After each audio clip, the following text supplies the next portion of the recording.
Good morning. आज हम start करेंगे 12th की फिजिक्स का first chapter electric charges and fields, और उसका आज हम फर्स्ट टॉपिक स्टार्ट करेंगे और वो है इलेक्ट्रिक चार्ज, चार्ज या इलेक्ट्रिक चार्ज। इस चैप्टर में आगे फर्दर हम पढ़ेंगे Coulomb's law, electric field, Gauss law, electric dipole and so on. फिलहाल आज बात करते हैं हम चार्ज की। जैसे आप 8th क्लास से पढ़ते आ रहे हैं, इलेक्ट्रॉन क्या होता है, प्रोटॉन क्या होता है। आप जानते हैं इलेक्ट्रॉन के पास निगेटिव चार्ज होता है और प्रोटॉन के पास में पॉजिटिव चार्ज होता है। तो हमें पता है कि इलेक्ट्रॉन के पास निगेटिव, प्रोटॉन के पास पॉजिटिव चार्ज होता है। दो प्रोटॉन आपस में रिपेल करते हैं, मतलब दो पॉजिटिव चार्ज रिपेल करते हैं। दो इलेक्ट्रॉन भी रिपेल करते हैं, मतलब दो नेगेटिव चार्ज रिपेल करते हैं। और एक इलेक्ट्रॉन प्रोटॉन मतलब नेगेटिव पॉजिटिव चार्ज अट्रैक्ट करते हैं। तो हम कह सकते हैं चार्ज वो प्रॉपर्टी है मैटर की जिसके चलते हुए अगर दो बॉडी हैं, उनके पास चार्ज है, तो वो या तो रिपेल करेंगे या अट्रैक्ट करेंगे। So it is that property of matter due to which two bodies having charge may attract or repel each other. इसी चार्ज को हम क्वांटिटी ऑफ इलेक्ट्रिसिटी भी कहते हैं।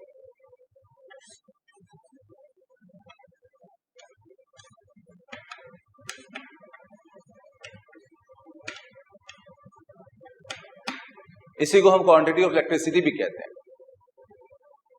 आपको याद होगा चार्ज को मेजर करते हैं कूलाम में। So SI unit of charge is coulomb and CGS unit is ESU. ESU stand for electrostatic unit.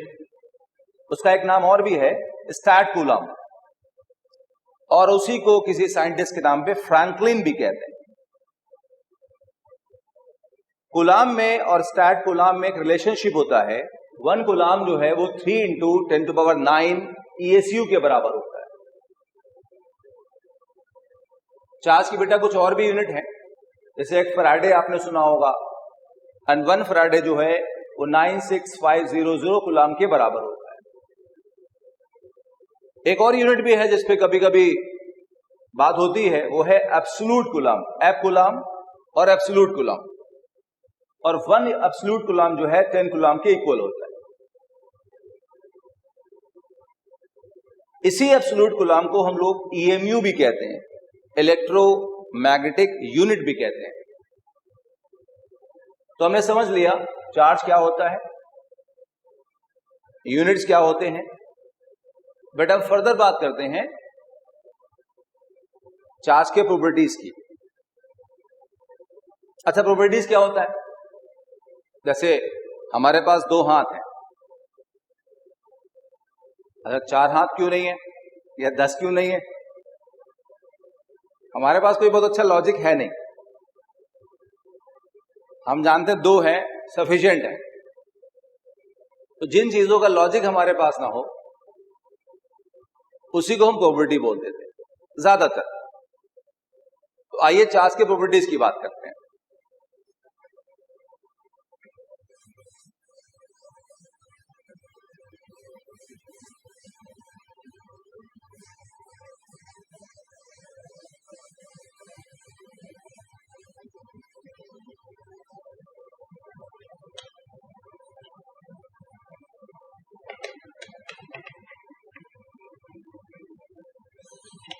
ना पहली प्रॉपर्टी है कि चार्ज स्केलर होता है। हम बहुत पहले जानते हैं 9th क्लास से कि स्केलर और वेक्टर क्या होता है बेटा। तो चार्ज स्केलर होता है। तो first property is charge is scalar.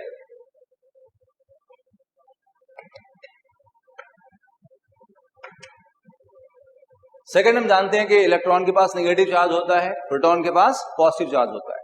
तो charge can be positive as well as negative. Second property.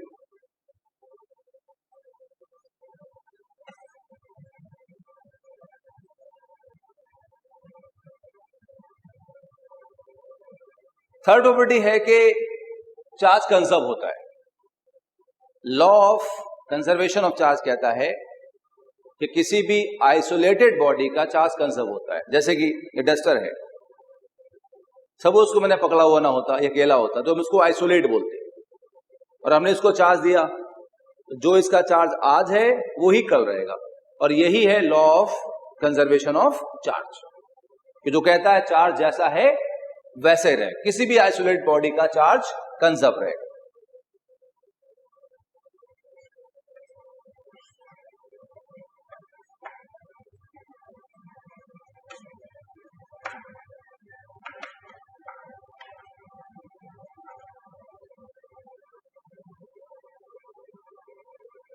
Fourth property की बात करते हैं बेटा, कि चार्ज जो है वो हमेशा मास के साथ एसोसिएशन में होता है, एसोसिएट रहता है।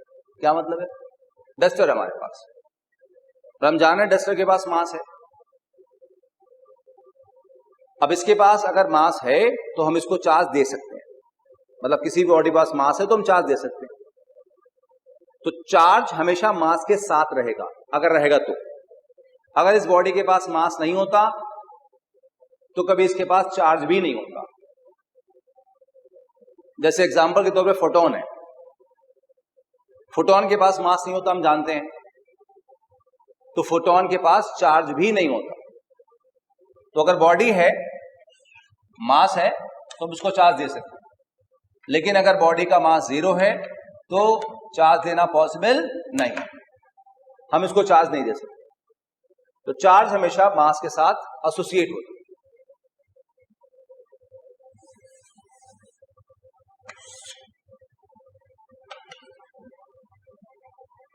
फिफ्थ प्रॉपर्टी बेटा है कि चार्ज जो है वो स्पीड पे डिपेंड नहीं करता। किसी बॉडी का भी चार्ज स्पीड पे डिपेंड नहीं करता। जैसे अगर एक बॉडी है और रेस्ट में है, वेलोसिटी 0 है और चार्ज q है उस पे,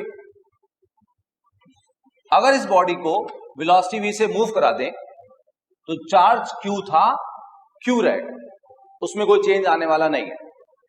जितना चार्ज है उतना ही रहेगा, चार्ज स्पीड पे डिपेंड नहीं करता, जैसा है वैसा रहेगा। जैसे आपको याद होगा, शायद आपने आइंस्टीन थ्योरी ऑफ रिलेटिविटी के बारे में सुना हो। आइंस्टीन ने कहा कि अगर बॉडी मोशन में आ जाए तो मास चेंज हो जाता है।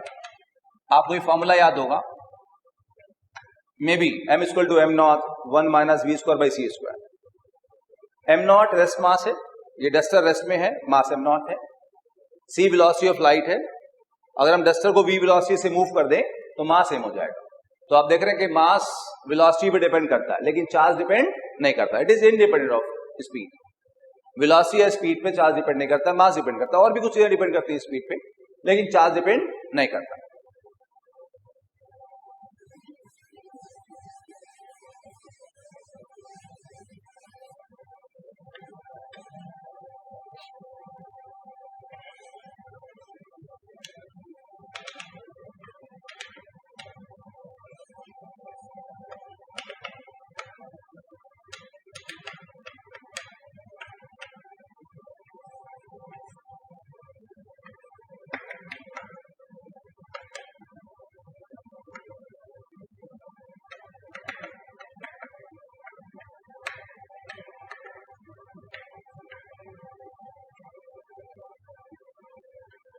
अब स्पीड की बात आई तो बेटा फर्दर कुछ बातें कर लेते हैं कि अगर एक चार्ज पार्टिकल हमारा रेस्ट में है तो वो इलेक्ट्रिक फील्ड प्रोड्यूस करता है। सिर्फ अगर रेस्ट में चार्ज पार्टिकल है तो सिर्फ इलेक्ट्रिक फील्ड प्रोड्यूस करेगा। अगर वो मोशन में है और उसकी वेलोसिटी कांस्टेंट है तो प्रोड्यूस करेगा electric field as well as magnetic field. और अगर चार्ज पार्टिकल एक्सेलरेट कर रहा है तो 3 काम करेगा, इलेक्ट्रिक फील्ड प्रोड्यूस करेगा, मैग्नेटिक फील्ड प्रोड्यूस करेगा और इलेक्ट्रोमैग्नेटिक वेव्स प्रोड्यूस करेगा। तो रेस्ट में है चार्ज तो इलेक्ट्रिक फील्ड प्रोड्यूस करेगा, कांस्टेंट वेलोसिटी मूव कर रहा है तो electric field magnetic field move produce करेगा। अगर एक्सेलरेट कर रहा है तो इलेक्ट्रिक फील्ड, मैग्नेटिक फील्ड और ईएम वेव प्रोड्यूस करेगा। आइए लास्ट प्रॉपर्टी की बात करते हैं जो सबसे इंपॉर्टेंट है।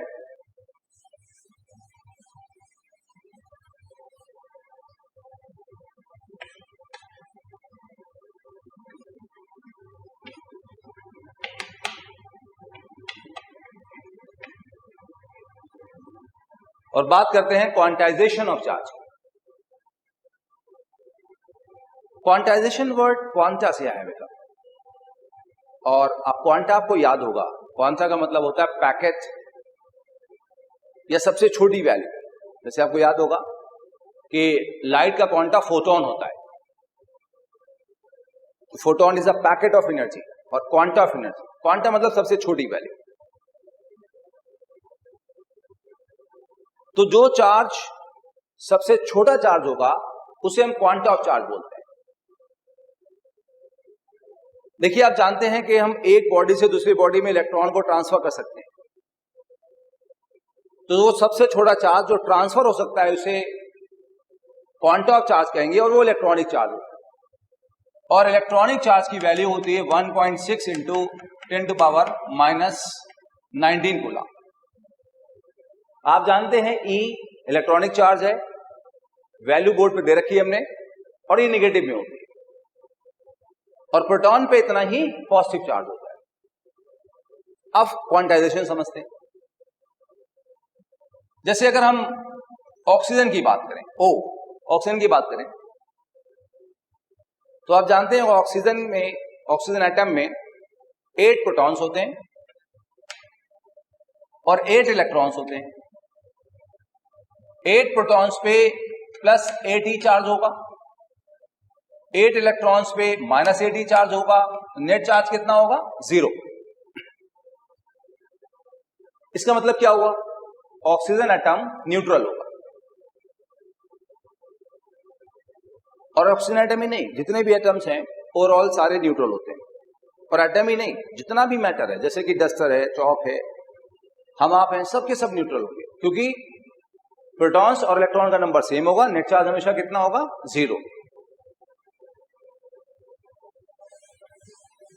अब सपोज करें कि हमारे पास में एक बॉडी ए है और एक बॉडी बी है। लेट अज्यूम बॉडी ए के पास में 10 प्रोटॉन है, तो चार्ज कितना होगा? प्लस 10 ई, और 10 इलेक्ट्रॉन होंगे तो चार्ज कितना होगा? माइनस 10 ई, तो नेट चार्ज कितना होगा? 0। और ऐसे ही बॉडी बी में मान लीजिए इसके पास भी 10 प्रोटॉन्स हैं, तो चार्ज प्लस 10 ई होगा, 10 इलेक्ट्रॉन है, चार्ज माइनस 10 ई होगा, तो नेट चार्ज कितना होगा? 0। अब बॉडी ए से बॉडी बी में हमने सपोज करो इलेक्ट्रॉन को ट्रांसफर किया। आप जानते हैं प्रोटॉन को ट्रांसफर नहीं कर सकते, प्रोटॉन जो है वो न्यूक्लियस में टाइटली बाउंड होता है। हम ट्रांसफर कर सकते हैं सिर्फ इलेक्ट्रॉन्स को। तो हमने एक इलेक्ट्रॉन यहां ट्रांसफर किया। जब इलेक्ट्रॉन यहां ट्रांसफर करेंगे तो यहां इलेक्ट्रॉन कम हो जाएगा, और यहां हो जाएंगे हमारे पास में 9 इलेक्ट्रॉन, चार्ज हो जाएगा -9। प्रोटॉन का चार्ज उतना ही रहेगा, तो चार्ज कितना बचेगा बेटा हमारे पास? ये हो जाएगा हमारे पास में प्लस ई। और यहां देखो क्या होगा, एक इलेक्ट्रॉन जब आएगा तो यहां 10 इलेक्ट्रॉन थे, अब यहां 11 इलेक्ट्रॉन जाएंगे, तो चार्ज हमारा हो जाएगा यहां पे -11 ई। तो नेट चार्ज कितना हो जाएगा? -ई। तो जिस बॉडी पे चार्ज इलेक्ट्रॉन आया उस पे चार्ज किस में आया? माइनस में, और जिसने इलेक्ट्रॉन दिया उस पे चार्ज बेटा किस में आया? प्लस में। तो हम कह सकते हैं कि Q जो डेवलप हुआ वो E के बराबर डेवलप हुआ, इस पे -E और इस वाले पे +E। तो +E एक पे, दूसरे पे -E।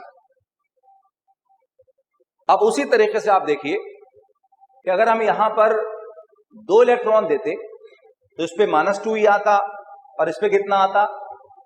+2E। 3 देते, 3 देते तो इस पे -3E, यहां पे +3, और n देते तो यहां पे होता Ne माइनस में, और यहां बेटा किस में होता? प्लस में। इसी को बोलते हैं quantization of charge. Quantization of charge का मतलब ये हुआ कि किसी बॉडी पे जो चार्ज आएगा, किसी बॉडी पे जो चार्ज आएगा वो इलेक्ट्रॉनिक चार्ज के इंटीजर मल्टीपल में होगा। 1E होगा, 2E होगा, 3 होगा, 4E होगा, एंड सो ऑन।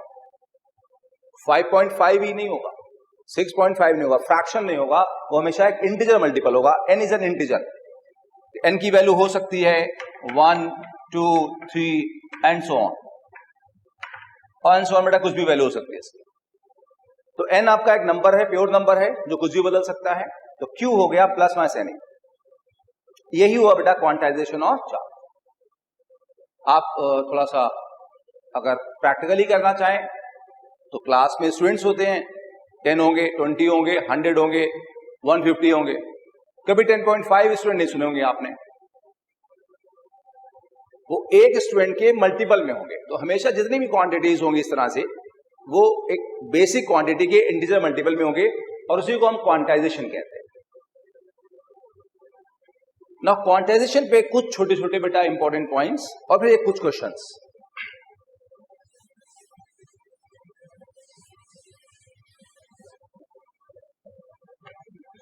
जैसे आपने देखा कि इस बॉडी ने इलेक्ट्रॉन दिया और बी ने इलेक्ट्रॉन लिया, तो जिसने इलेक्ट्रॉन लिया उस पर चार्ज कैसा आया? नेगेटिव। तो जो भी नेगेटिव चार्ज बॉडी होगी उस पर इलेक्ट्रॉन फालतू होंगे, एक्सेस में होंगे, और जब इलेक्ट्रॉन आएंगे तो मास बढ़ गया होगा। तो किसी बॉडी पे अगर नेगेटिव चार्ज है तो उसका मतलब क्या होगा कि बॉडी के पास जो मास है वो इंक्रीज कर जाएगा और उसके पास इलेक्ट्रॉन जो होंगे वो एक्सेस में होंगे। और इस बॉडी ने इलेक्ट्रॉन दिए तो आप देख सकते हैं इसके पास चार्ज कैसा आया? पॉजिटिव। अब क्योंकि इसने इलेक्ट्रॉन दिए तो उसका मास कम हो गया होगा। तो अगर पॉजिटिव चार्ज है बॉडी पे तो इसका मतलब क्या होगा कि मास डिक्रीज कर गया होगा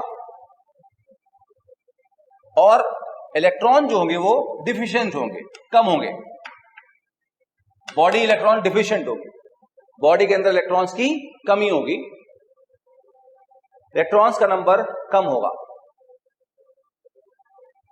एक पॉइंट इस पे और कर सकते हैं आप।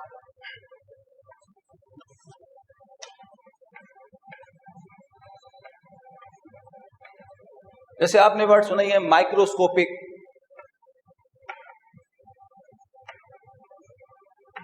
और मैक्रोस्कोपिक। माइक्रोस्कोपिक मतलब छोटा और मैक्रोस्कोपिक मतलब बड़ा। तो अगर चार्जेस जो हैं वो मैक्रोस्कोपिक हैं, बड़े बड़े हैं, तो हम क्वांटाइजेशन को निग्लेक्ट कर देते हैं। अगर चार्ज मैक्रोस्कोपिक हैं तो हम क्वांटाइजेशन को निग्लेक्ट कर देते हैं। क्वेश्चन है क्यों? वाई? हम ऐसा क्यों करते हैं कि अगर मैक्रोस्कोपिक चार्ज है तो क्वांटाइजेशन को निग्लेक्ट कर देते हैं? तो एग्जांपल लेते हैं, थोड़ा मजाक वाला। सपोज करिए आपके पास एक स्पून है, चम्मच है, उसमें शुगर है, और सेकंड साइड एक सैक है, बोरा है जिसमें शुगर है। तो आप कहेंगे चम्मच मैक्रोस्कोपिक अमाउंट में शुगर को कंटेन कर रहा है और जो सैक है, बोरा है, उसमें शक्कर जो है वो मैक्रोस्कोपिक अमाउंट में। अब आपसे कहे कोई गिन दो भाई शक्कर को, गिन दो मतलब क्वांटाइज कर दो, तो आप क्या कहोगे भाई कि मैं चम्मच वाली शक्कर को तो गिन सकता हूं, अलग अलग कर सकता हूं, गिन सकता हूं, क्वांटाइज कर सकता हूं, लेकिन जो बोरे वाली शक्कर है उसको मैं नहीं गिन सकता भाई, वो बहुत बड़ा है। तो हम कहेंगे वहां पे चार्ज कंटिन्यूअस है, क्योंकि शक्कर, चीनी का जो क्रिस्टल है वो बहुत छोटा है। तो जब भी चार्जेस मैक्रोस्कोपिक होंगे तो हम उन्हें कॉन्टिन्यूअस मानेंगे, क्वांटाइज नहीं करेंगे, गिनेंगे नहीं, कॉन्टिन्यूअस मानेंगे, एक बड़ी वैल्यू मानेंगे, क्योंकि क्वांटा बहुत छोटा है। हाँ, जब मैक्रोस्कोपिक चार्जेस होंगे तो we can quantize, formula board पे लिखा हुआ है। तो मैक्रोस्कोपिक चार्ज के टर्म्स में, सेंस में, केस में क्वांटाइजेशन निग्लेक्ट कर देते हैं, because quanta of charge small होता है और हम चार्ज को कॉन्टिन्यूअस, लगातार मान लेते हैं, कॉन्टिन्यूअस मान लेते हैं।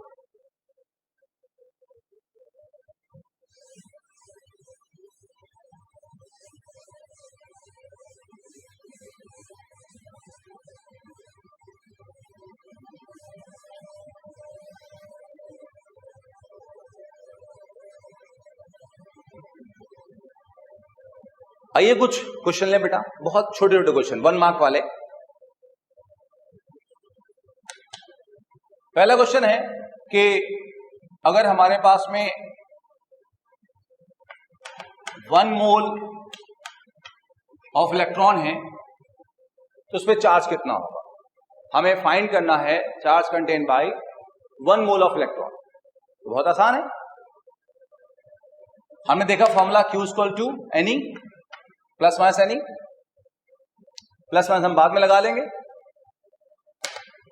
कितने इलेक्ट्रॉन्स है? 1 मोल। हम जानते हैं 1 मोल में क्या नंबर होता है? 6.02 into 10 to power of 23। Electronic charge कितना होता है? हम जानते हैं कि 1.6 इंटू 10 टू पावर ऑफ -19। अगर हम इसे सॉल्व करें, the value comes out to be 96500 coulomb. आपको नंबर याद आ रहा होगा, हमने कुछ देर पहले पढ़ा कि यह है charge contain by 1 mole of electrons, that is Faraday. तो 1 मोल ऑफ इलेक्ट्रॉन में चार्ज इतना होगा, ऑफ कोर्स नेगेटिव होगा, और प्रोटॉन होंगे तो पॉजिटिव होगा। तो साइन आप लगा लोगे यहां पे, इलेक्ट्रॉन है तो नेगेटिव चार्ज। तो बहुत आसान 7 मार्क का क्वेश्चन था। आगे मूव करते हैं, एक छोटा सा क्वेश्चन और लेते हैं।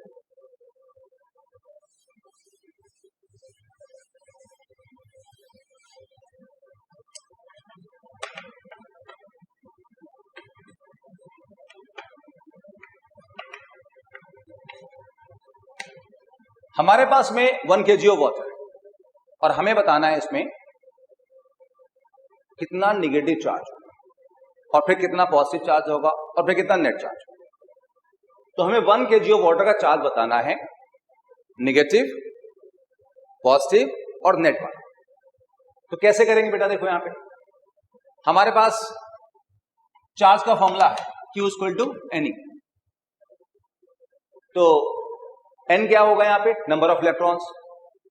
तो हमें पता करना होगा कि अगर निगेटिव चार्ज निकालना है तो 1 kg ऑफ वाटर में कितने नंबर ऑफ इलेक्ट्रॉन्स होंगे। तो नंबर ऑफ इलेक्ट्रॉन्स कैसे निकालेंगे, आइए बात करते हैं। केमिस्ट्री का अगर कॉन्सेप्ट यूज करें तो आपको याद होगा, हमने पढ़ा था नंबर ऑफ मोल्स।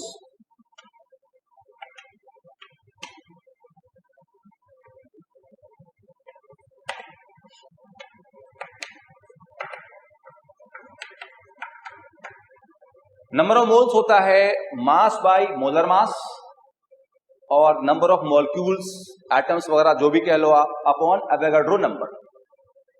तो यहां से हमें वाटर के नंबर ऑफ मॉलिक्यूल्स मिल जाएंगे। तो जो नंबर ऑफ मॉलिक्यूल्स होगा वो मिलेगा हमें n बराबर m/m इंटू NM।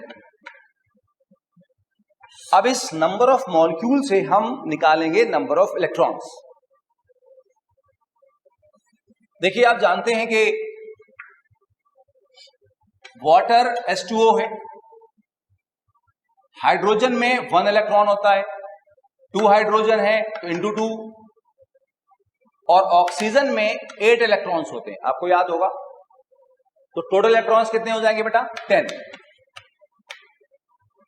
मतलब अगर एक मॉलिक्यूल होगा तो कितने इलेक्ट्रॉन्स होंगे? 10। और अगर 1 मॉलिक्यूल है तो 10 इलेक्ट्रॉन हो गए। 2 मॉलिक्यूल है तो हम कहेंगे 2 इंटू 10 होंगे। अगर 3 मॉलिक्यूल होंगे तो 3 इंटू 10 होंगे, और n मॉलिक्यूल होंगे तो n इंटू 10 होंगे। तो हम कहेंगे जो नंबर ऑफ इलेक्ट्रॉन होंगे कितने होंगे बेटा? वो हम Ne कहते हैं इसको शॉर्ट में, Ne सफिक्स है, सबस्क्रिप्ट है। तो यहां पे Ne नंबर ऑफ इलेक्ट्रॉन है, वो कितना होगा? 10 इंटू नंबर ऑफ मॉलिक्यूल्स। एक मॉलिक्यूल में 10 है तो n मॉलिक्यूल्स में 10 इंटू n होंगे। अब जो चार्ज होगा कैसे निकालेंगे? Q equal two plus minus Ne वाले कॉन्सेप्ट से। तो प्लस माइनस हटा दें अभी, तो n इंटू E, यहां पे Ne कर दें number of electrons into electronic charge. तो नंबर ऑफ इलेक्ट्रॉन्स यहां से आ रहे हैं 10 into n into E। Now 10 into n, यहां से आएगा m/m Na इंटू E। अब वैल्यू पुट कर दो। 10 कितना मास है? 1 kg मास है, 1 kg। लेकिन देखिए ये ग्राम में होता है तो हम इसको भी ग्राम में कन्वर्ट करेंगे। तो 1 इंटू 1000 अपॉन 18। हम जानते हैं कि वाटर का मोलर मास होता है 18 ग्राम पर मोल, तो हमने इसको ग्राम में कन्वर्ट कर लिया। अच्छा, एवोगाड्रो नंबर हमारा 6.02 × 23 इंटू इलेक्ट्रॉनिक चार्ज 1.6 इंटू 10⁻⁻⁻⁹ और ये कैलकुलेशन मैंने आपके लिए छोड़ दी, आप सॉल्व कर ले इस कैलकुलेशन को and get the final result. तो ये आ गया 1 kg ऑफ वाटर पे निगेटिव चार्ज कंटेन में इलेक्ट्रॉन्स, और आप जानते हैं एज अ होल तो न्यूट्रल होता है, तो नेट चार्ज कितना होगा वाटर पे? 0। इसका मतलब जितना निगेटिव चार्ज होगा उतना ही पॉजिटिव चार्ज।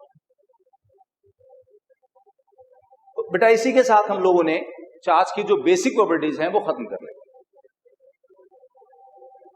हम आगे मूव करेंगे और हम बात करेंगे चार्ज के ट्रांसफर की, कि हम एक बॉडी से दूसरी बॉडी में चार्ज को कैसे ट्रांसफर कर सकते हैं।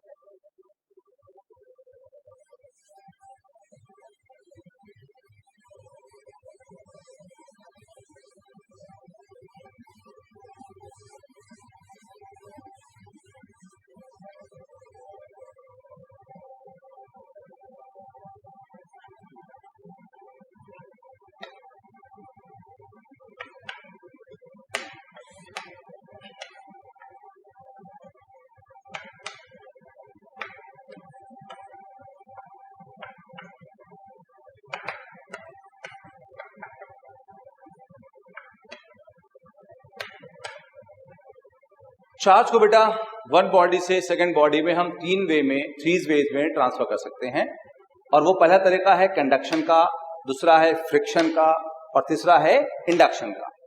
कंडक्शन, फ्रिक्शन और इंडक्शन। अब आइए वन बाई वन देखते हैं। पहले हम बात करेंगे कंडक्शन की। तो सपोज करिए हमारे पास बॉडी ए है, चार्ज क्यू है, एक बॉडी बी है, मान लो अनचार्ज है, और हम इनको वायर से कनेक्ट करते हैं, तो बॉडी ए से बॉडी बी में चार्ज ट्रांसफर हो जाएगा। अगर इसमें Q1 है और इसमें Q2 है, तो कहां से कहां ट्रांसफर होगा? तब यहां कौन से पोटेंशियल का आएगा, जो कि हम नेक्स्ट चैप्टर में पढ़ेंगे, कि चार्ज ट्रांसफर होगा हाई पोटेंशियल से लो पोटेंशियल। अगर ए का पोटेंशियल हाई है बी से, तो ए से बी ट्रांसफर होगा और वाइस वर्सा। आप इसे कोरिलेट कर सकते हैं। जैसे दो बकेट हमारे पास है, दोनों में वाटर है। मान लो ए बकेट में लेवल ऑफ वाटर हाई है और बी बकेट में लेवल ऑफ वाटर लो है। अगर हम पाइप लगा दें तो वाटर कहां से कहां फ्लो करेगा? ऑफ कोर्स आप जानते हैं, हाई लेवल से लो लेवल। तो जो यहां लेवल है वो यहां पोटेंशियल है। तो कंडक्शन क्या होता है? Transfer of charge from one body to other body, from high potential to low potential when they are connected by wire. Now conduction पे एक छोटा सा क्वेश्चन है बेटा, और वो ये है कि क्या हम बॉडी ए का फुल चार्ज बॉडी बी में ट्रांसफर कर सकते हैं या कहीं और ट्रांसफर कर सकते हैं? किसी भी बॉडी का फुल चार्ज कहीं और ट्रांसफर कर सकते हैं। जैसे आप देख रहे हैं बकेट हमारे पास है, इस बकेट को इससे कनेक्ट किया, ये वाटर फ्लो करेगा, लेकिन क्या पूरा वाटर यहां आ जाएगा? नहीं भाई, होगा क्या? हम जानते हैं कि वाटर फ्लो करेगा जब तक दोनों का लेवल सेम ना हो जाए। तो ऐसे क्या होता है, चार्ज फ्लो करेगा, पोटेंशियल सेम हो जाएगा, फिर चार्ज का फ्लो रुक जाएगा। तो क्वेश्चन ये है कि कोई ऐसा वे आउट है जब एक बॉडी का फुल चार्ज हम कहीं और ट्रांसफर कर सकते हैं? यस सुनो, क्या कह रहे हैं आप? तो आंसर है यस। आंसर यस है। कैसे? दो तरीके। मान लीजिए बॉडी ए कंडक्टिंग बॉडी है, चार्ज क्यू है, और बॉडी बी एक हॉलो कंडक्टिंग बॉडी है। बॉडी ए पे चार्ज क्यू है, अगर हम बॉडी ए को बॉडी बी से कनेक्ट कर देंगे तो बॉडी ए का पूरा चार्ज बॉडी बी पे ट्रांसफर हो जाएगा। तो ये वो तरीका है जिसके थ्रू हम एक बॉडी का पूरा चार्ज सेकेंड बॉडी में ट्रांसफर कर सकते हैं। एक बॉडी का फुल चार्ज दूसरी बॉडी में ट्रांसफर करने के लिए जिस बॉडी का चार्ज ट्रांसफर करना दूसरे पे उसको हॉलो कंडक्टिंग बॉडी के अंदर रखो तो पूरा चार्ज हॉलो के बाहर की तरफ आ जाएगा। इसको हम दो तीन तरीके से एक्सप्लेन कर सकते हैं। एक कॉन्सेप्ट तो पोटेंशियल का ही है बेटा, तो इन दोनों बॉडी का पोटेंशियल सेम करने के लिए चार्ज को बाहर आना पड़ेगा, लेकिन उसके लिए पहले हमें सेकंड चैप्टर पढ़ना पड़ेगा। एक आसान तरीका और भी है जो अभी हम समझ सकते हैं कि अगर दो पॉजिटिव चार्ज है तो वो आपस में रिपल करेंगे और रिपल करके दूर से दूर जाना चाहेंगे। तो सोचिए जो चार्ज क्यू है ये छोटे छोटे पार्ट्स में यहां पूरा डिस्ट्रीब्यूट होगा इस पूरे स्फीयर के ऊपर ऐसे, और आपस में रिपल कर रहा होगा और रिपल करके दूर से दूर जाना जा रहा होगा। तो जब ये वायर से कनेक्ट किया तो ये सोचिए आप बाहर आ जाएगा और यहां दूर से दूर ये सेपरेट आउट हो जाएगा। एक सिंपल तरीका समझने का कि पूरा चार्ज यहां से बाहर आ जाएगा क्योंकि यहां पे डिस्टेंस ज्यादा है, दूरी ज्यादा है, रिपल करके दूर से दूर आ जाएगा बेटा। एक तरीका और भी है, जब हम बॉडी ए का पूरा चार्ज ट्रांसफर कर सकते हैं अगर हम उसे अर्थ से कनेक्ट कर दें। अगर किसी बॉडी को हम अर्थ से कनेक्ट कर दें तो उसका फुल चार्ज अर्थ में फ्लो कर जाएगा। Earth is a very large conductor, वो सारा चार्ज एब्जॉर्ब कर लेता है। तो देयर आर टू वेज जिसके थ्रू हम किसी बॉडी का चार्ज कहीं और फुली ट्रांसफर कर सकते हैं। नॉर्मल कंडीशन में थोड़ा ट्रांसफर होगा, थोड़ा रुक जाएगा, लेकिन इन दो बेटा स्पेशल केस में फुल चार्ज ट्रांसफर हो जाएगा। ये होगी बात कंडक्शन की बेटा। अब हम फर्दर मूव करेंगे और बात करेंगे फ्रिक्शन की।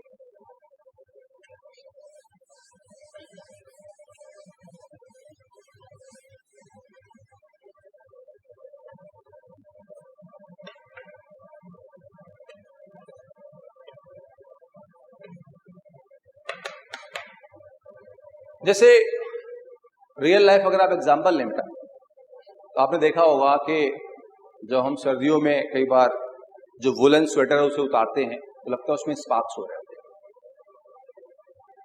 आपने देखे होंगे। या वो फर वाला जो कंबल हम ओढ़ते हैं कई बार हमें उसमें भी स्पार्क्स दिखते हैं। क्यों हो रहे हैं स्पार्क्स? हम जान रहे हैं वहां पे कहीं ना कहीं चार्ज है, असली आग तो नहीं है। और आपने देखा होगा कई बार करा भी होगा, अगर हम कॉम करें और छोटे छोटे पेपर पीस के पास लाएं तो वो अट्रैक्ट हो जाते हैं, मतलब वहां भी कहीं चार्ज डेवलप हो गया। तो यहां सारे केस में क्या हो रहा है कि हम दो बॉडी को स्लाइड कर रहे हैं। जो फर की लेयर्स हैं कंबल में या स्वेटर में या कॉम और हेयर्स में कहीं ना कहीं स्लाइडिंग हो रही है, तो वहां स्लाइडिंग से कांटेक्ट से चार्ज डेवलप हो रहा है जिसे बोलते हैं चार्जिंग बाय फ्रिक्शन। तो अगर टू बॉडीज हैं उनको रब करें तो एक पे प्लस चार्ज आएगा, एक पे उतना ही माइनस आएगा, and this is known as charging by friction. तो charging by friction is development of charge on two bodies when they are rubbed against each other। इसमें एक दो एग्जांपल लेते हैं। जैसे पहला एग्जांपल बेटा है यहां पे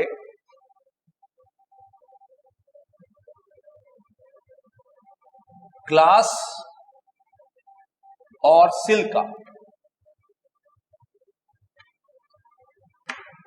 अगर ग्लास रॉड को सिल्क से रब किया जाए तो देखा जाता है कि ग्लास पे पॉजिटिव चार्ज आता है और सिल्क पे निगेटिव चार्ज आता है। ऑफ कोर्स ग्लास ने इलेक्ट्रॉन दे दिए होंगे सिल्क को, तो ग्लास पे पॉजिटिव चार्ज आ गया और सिल्क पे चार्ज कैसा आ गया बेटा? निगेटिव चार्ज आ गया। नाउ यहां पर एक एग्जांपल और है जो बड़े फेमस हैं। एबनाइट रॉड है और उसको वुल से रब किया गया। तो एबेनाइट रॉड पे देखा गया कि निगेटिव चार्ज आता है और वुल पे पॉजिटिव चार्ज। ऑफ कोर्स इस बार वुल ने इलेक्ट्रॉन दिए हुए अब नाइट को पॉजिटिव चार्ज, यहां निगेटिव चार्ज। एक और फेमस एग्जांपल है, आपने देखा होगा आसमानों में बिजली कड़कती है, चमकती है, कहां से आती है? और कभी कई बार गिर भी जाती है, तो बिल्डिंग में गिर जाती है तो आप जानते हैं, या पेड़ पे कभी गिर जाती है तो तबाही लेके आती है। तो इतना लार्ज अमाउंट में इलेक्ट्रिसिटी प्रोड्यूस कहां से हो रही है? क्लाउड की दो लेयर्स, एयर की दो लेयर्स जब आपस में स्लाइड करती बेटा है तो फ्रिक्शन से लार्ज अमाउंट में इलेक्ट्रिसिटी डेवलप होती है, और वो लार्ज अमाउंट ऑफ इलेक्ट्रिसिटी नीचे ग्राउंड पे कई बार गिर जाती है। तो ये हमारी होती है एटमॉस्फेरिक इलेक्ट्रिसिटी।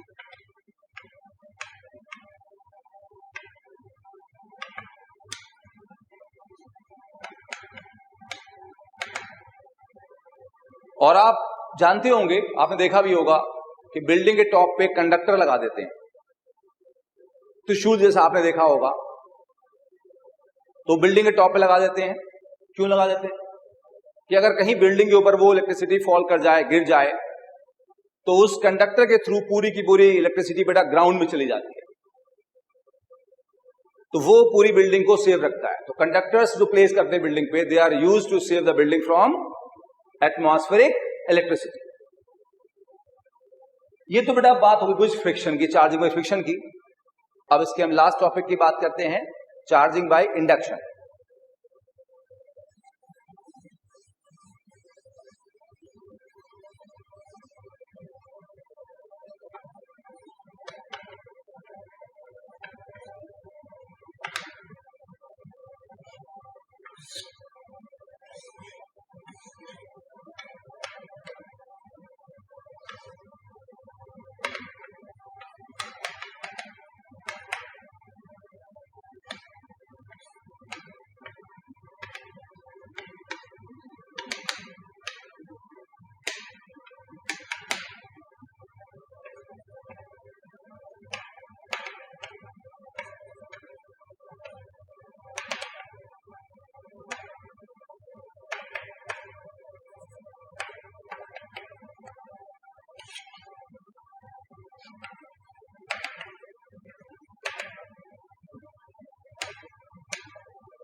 जैसे आपने सुना होगा कि संगत का बहुत असर होता है। घर में पेरेंट्स ने भी आपसे कहा होगा कि अच्छे दोस्त बनाइए, क्योंकि सब इस बात को जानते हैं कि हम जिसके साथ रहते हैं, जिनके साथ रहते हैं, उनका असर हम पे बहुत ज्यादा आता है। तो यही ऐसे ही कुछ सोच लीजिए, चार्ज के केस में भी होता है। क्या होता है? बॉडी ए है और इस पे पॉजिटिव चार्ज है, दूसरी बॉडी बेटा हमारे पास अनचार्ज है, न्यूट्रल है, बॉडी बी। बॉडी बी को ए के पास लाए, क्या होगा? यहां पर आप सोचिए कि बॉडी ए जो है वो बॉडी बी के अंदर के जो इलेक्ट्रॉन्स हैं निगेटिव चार्ज, उसको अट्रैक्ट करेगी। तो इलेक्ट्रॉन्स अट्रैक्ट होकर कहां की तरफ आएंगे? लेफ्ट साइड में आएंगे। कहां से आएंगे? राइट साइड से आएंगे। इलेक्ट्रॉन जहां आएंगे वहां निगेटिव चार्ज आएगा, और जहां से आएंगे वहां पर पॉजिटिव चार्ज आएगा। तो ये पॉजिटिव चार्ज बॉडीज के इलेक्ट्रॉन्स को सोचिए अट्रैक्ट करी, इधर निगेटिव चार्ज आया जहां इलेक्ट्रॉन आए, और जहां से आया वहां कैसा आया? पॉजिटिव। मान लीजिए चार्ज क्यू है, इसको हम कहेंगे माइनस क्यू पी, इसे हम कहेंगे प्लस क्यू पी। पी मतलब पोलराइजेशन है। यहां पे इंडक्शन का दूसरा नाम पोलराइजेशन भी है, दूसरा वर्ड पोलराइजेशन बेटा भी है। तो इस तरफ प्लस क्यूपी, इस तरफ माइनस क्यूपी। ये जो सेकेंड चैप्टर बेटा है पोटेंशियल एंड कैपेसिटेंस, वहां हम इसकी थ्योरी पढ़ेंगे कैसे डेवलप होता है एग्जैक्टली। क्यूपी की वैल्यू भी वही ड्राइव करेंगे, it comes out to be Q of 1 minus 1 by K. 1 by 1 बात करते हैं। Q जो है वो इंड्यूसिंग चार्ज, Q जो है वो इंड्यूसिंग चार्ज, इंड्यूस करने वाला। QP जो चार्ज है वो इंड्यूस चार्ज है। या पोलराइज कह लो आप, जो इंड्यूस हो रहा है, जो पोलराइज हो रहा है। तो Q वो है जो इंड्यूस कर रहा है, QP वो है जो इंड्यूस हो रहा है, पोलराइज हो रहा है, और K बेटा है डाइलेक्ट्रिक कांस्टेंट। एक कांस्टेंट जिसे हम कहते हैं डाइलेक्ट्रिक कांस्टेंट, और ये डाइलेक्ट्रिक कांस्टेंट है बेटा इस बॉडी का। K इज डाइलेक्ट्रिक कांस्टेंट उस बॉडी का जिस पे चार्ज इंड्यूस हुआ है। अभी याद कर लें कि डाइलेक्ट्रिक कांस्टेंट होता है, क्या होता है उसको थोड़ा सा कूलम्ब्स लॉ में देखेंगे बेटा, ये आएगा कूलम्ब्स लॉ में, वहां डिटेल में बात करेंगे। तो K डाइलेक्ट्रिक कांस्टेंट होता है उस बॉडी का जिस पे चार्ज इंड्यूस हुआ है। इसकी एक दो वैल्यू देख लेते हैं। अगर सेकेंड बॉडी एयर होती तो एयर का डाइलेक्ट्रिक कांस्टेंट 0 होता है। अगर सेकेंड बॉडी मेटल होती तो मेटल का बेटा K इनफाइनाइट होता है, आपको याद करना पड़ेगा। तो कह सकते हैं कि K varies from 1 to infinite. K 1 से लेके इनफाइनाइट तक वेरी करता है। एयर के लिए 1, मेटल के लिए इनफाइनाइट। बाकी जितने बॉडीज हैं उन सब का K इसके बीच में ही कहीं होता है, 1 से इनफाइनाइट के बीच में होगा। K आप जानिए कि 1 से छोटा नहीं होगा, और ऑफ कोर्स इनफाइनाइट से बड़ा तो कुछ हो ही नहीं सकता। अच्छा, अगर हम इस K को यहां पुट करें,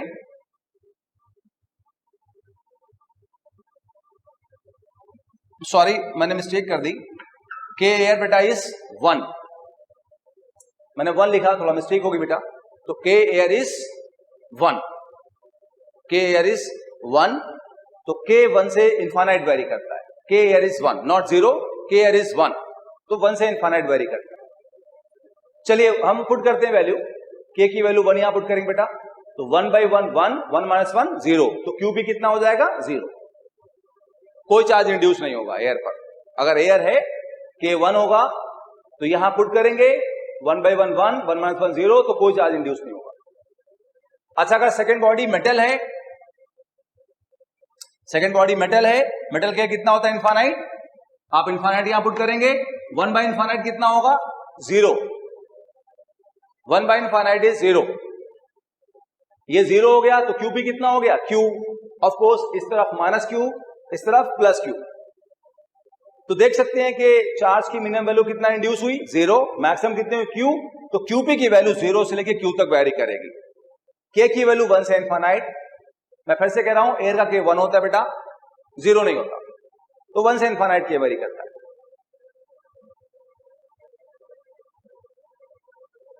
नाउ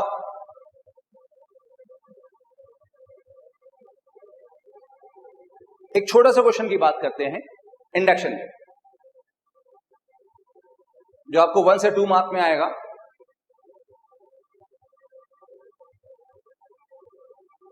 जैसे हमने क्या देखा, कंडक्शन में दो बॉडी थी, मान लो एक पे चार्ज है एक पे नहीं है, हमने कनेक्ट किया तो चार्ज फ्लो करेगा ए से बी, और बी हमेशा के लिए परमानेंटली चार्ज हो जाएगी। अच्छा, फ्रिक्शन में अगर हम रब करें तो एक पे प्लस आया एक पे माइनस आया, तो ये भी हमेशा के लिए चार्ज हो जाएंगी। लेकिन यहां देखिए आप, अगर हम इस बॉडी को हटा लें तो ये इलेक्ट्रॉन जहां से आए थे वहीं चले जाएंगे, तो ये चार्ज खत्म हो जाएगा और नेट 0 था फिर से 0 हो जाएगा। Net induce charge minus plus मिला के 0 होता है। ये तब तक रहेगा यहां जब तक ये बॉडी है। जैसे इस बॉडी को हटाओगे ये चार्ज आपस में मिलकर खत्म कर देंगे। तो एक क्वेश्चन आता है, क्या हम इंडक्शन के थ्रू बॉडी को परमानेंटली चार्ज कर सकते हैं? क्या ऐसा कोई तरीका है? आइए देखते हैं।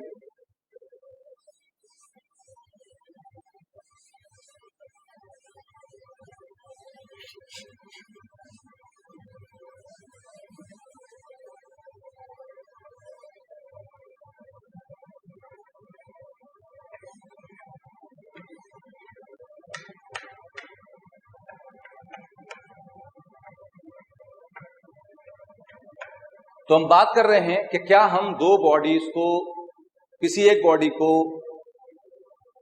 हम परमानेंटली इंडक्शन से चार्ज कर सकते हैं? आइए चेक करते हैं। हमारे पास दो स्फीयर बेटा हैं और हमने उनको इंसुलेटिंग हैंडल पर रखा हुआ है, मतलब वो चार्ज कहीं और ले दे नहीं सकते हैं, जमीन को, ग्राउंड को ले दे नहीं सकते बेटा। दो कंडक्टिंग स्फीयर। अब हमने क्या किया इसके बाद में,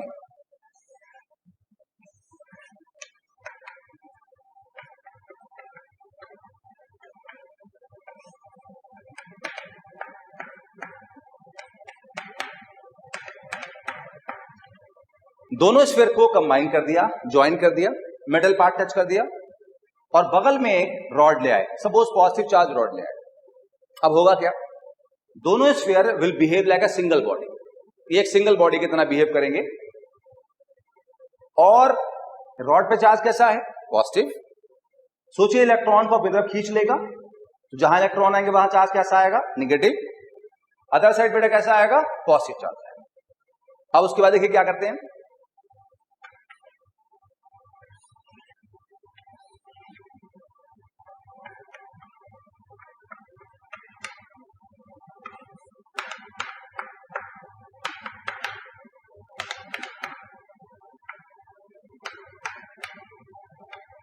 अब हमने ए और बी को सेपरेट कर दिया, ए और बी को सेपरेट कर दिया, लेकिन रॉड को जहां थी वहीं रखी।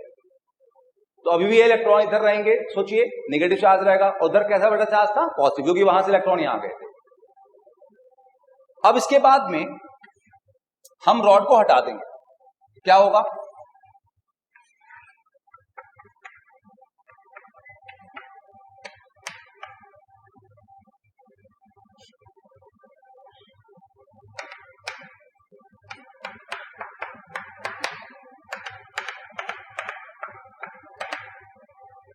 रॉड से हटते ही बेटा ये दोनों इंडिपेंडेंट हो जाएंगे। ये जो नेगेटिव चार्ज था सोचिए आपस में रिपेल करेगा और रिपेल करके दूर से दूर जाएगा, और वो डिस्टेंस कहां अवेलेबल है, सरफेस पे, तो पूरा सरफेस पे आ जाएगा। और ऐसे ही पॉजिटिव चार्ज आपस में रिपेल करेगा और पूरा बेटा सरफेस पे आ जाएगा। अब इससे क्या हुआ, ये दोनों बॉडीज हमेशा के लिए परमानेंटली चार्ज हो। तो हम इंडक्शन के थ्रू भी दो बॉडीज को परमानेंटली चार्ज कर सकते हैं, या एक को परमानेंटली चार्ज कर सकते हैं। कैसे, दो स्फीयर्स ले, take two spheres, join them and bring a rod, positive charge rod, then separate the two spheres without removing the rod, and last में क्या करेंगे, चार्ज जो है that will be distributed on the surface spheres like this. इस तरह से ये जो spheres हैं वो हमेशा के लिए permanently charged है। That's all for today बेटा। और जो नेक्स्ट टॉपिक है उसमें हम कूलॉम्स लॉ पढ़ेंगे। ये टॉपिक टोटली थ्योरेटिकल था, बहुत बेसिक टॉपिक था। अगले क्लास में हम बात करेंगे बेटा कूलॉम्स लॉ की, जिसमें थ्योरी कम है, न्यूमेरिकल्स ज्यादा हैं और अच्छे लेवल के बेटा, and then we move further.